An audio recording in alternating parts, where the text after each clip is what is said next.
Okay, so I am trying to teach my nonverbal autistic son how to communicate with an iPad.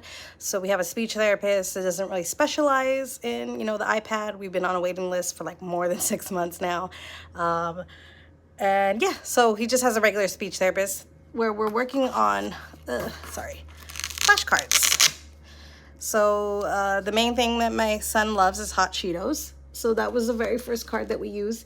This I just made out of cardboard from like the nappy box, which that's another thing. I hired a continence nurse for Maddie. He's 6, and because he's like nonverbal, he's really hard to potty train. I've potty trained kids in the past, so I know what I'm doing.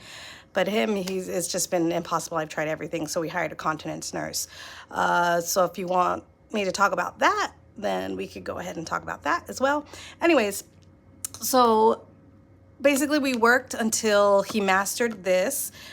Did one hot Cheeto at a time. He had to hand it to me every single time he wanted a hot Cheeto. And then once he mastered that, beside it, beside this, we put a little hook. Of course, it was like the cheap hooks from like a discount store, so it only lasted so long. I don't know where it's at now. But anyways, we hung the iPad from the hook with like a little ribbon. And eventually I had him give me the card and then press the button of hot Cheetos on the iPad. And then once he mastered that, that's it. We've been just doing the iPad. Yeah, I don't know. If you have any questions on that, let me know. I know I don't really explain things well sometimes.